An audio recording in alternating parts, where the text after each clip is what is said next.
Welcome to Kaleidoscope Toy and Miniature Australian Shepherds in Raleigh, North Carolina. I have a very strange camera angle today because I am going to show you the number one most important thing that I think you should do with your puppy when you get your puppy home. The questions are starting to pour in. Everybody's starting to panic about getting their new puppy. Oh, what should we do? What should we train it? What should we feed it? When should we this? When should we that? And we'll go over some of that. But this morning I was doing what I do with my puppies every single day, starting at about 5 weeks. And I kind of fell across this by accident training show dogs. If you watch a dog show, you notice that the dogs stand on a table and they don't move at all. And they walk next to the handler, and it doesn't matter who that handler is. Sometimes it's a professional, sometimes it's the owner. I've been at dog shows and had somebody say, hey, you know, we're short a handler in this ring, can you come and help us? And I'm handled a dog I've never met, and the dog's never met me. But the dog knows its job, and it has something called impulse control and self-control and obedience. So I started teaching all of my potential show litters this while they were really little and they were too young to evaluate for show. And I found out that it just makes a better dog all the way around, whether the dog is destined for the show ring or not. Your puppy, before you can teach it sit and down and stay and come, it needs to have respect for you. It needs to have a connection to you. It needs to have impulse control, self-control, and an interest in learning and what you are, an interest in learning. I'm sorry, I'm gonna do another video called Do You Really Want to Be a Dog Breeder? Because dog breeders don't get any sleep. But anyway, the puppy needs to have an interest in what it is being taught. It needs to have a self-preservation interest in what it's being taught. So what I'm going to do is I'm going to take one of these puppies that is in my lap, and I'm going to put it on this table.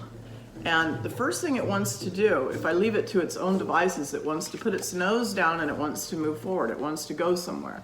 So what I'm going to do is I'm going to hold the puppy's head up, and I'm going to stand this puppy here on the table, and I'm going to have it stand there, and it has to stand there until I let go of it. When I let go of it, and it's nope, nope, nope, there. Once it stands on its own and doesn't move, I will put it down. Now it only has to do it for a second. And what it's doing is it's practicing self-control, impulse control, and also, look at that, perfection.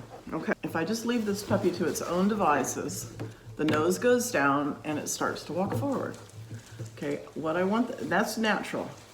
So what I want this puppy to do is something that's unnatural, which is to stand perfectly still. See that? That is what you want. And you just for a second, just like that, perfect. And then you put the puppy on the floor. You will not believe, until you have this, don't teach anything else. And this is why I believe that people get my puppies home and they say they're so trainable. I'm not saying anything. I'm just waiting for this dog to not move forward.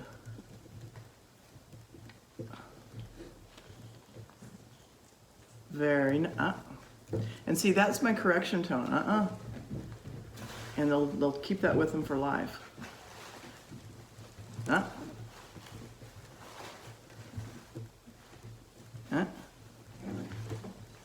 Good girl. Okay, so I just let go of her for a second, and she held it together for a second, and you build on that over time. And when you have a puppy that can do that, that can have impulse control and self-control and pays attention to you and understands a correction tone, that sets the stage for all of your future training for the rest of its life.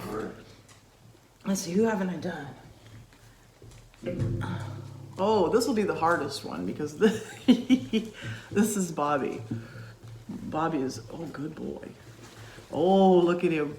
Oh, all right, I'm not going to say anything until I have it. That's very good for Bobby. Oh. Eh. his butt had to move. Eh? Eh? Eh? Good. Now since he's very forward, eh? Good. Then I'm not going to do it for very long. Some of the puppies are able to hold that pose for longer than the others, and you want to take what the puppy offers you and build on that.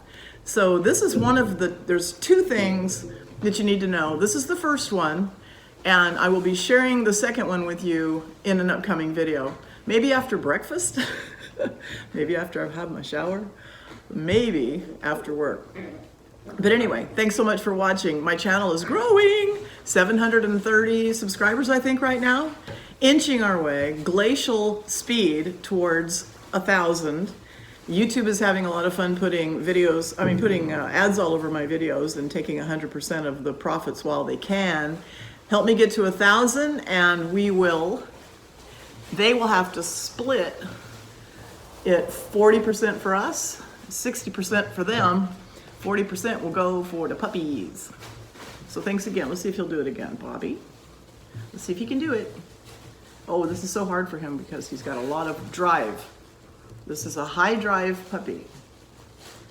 And if you want to train a high drive puppy, you have to have, and they're still a little young. He'll probably get better at this when he gets a little older, but I would do that with this puppy, all of them. Good boy, every single day.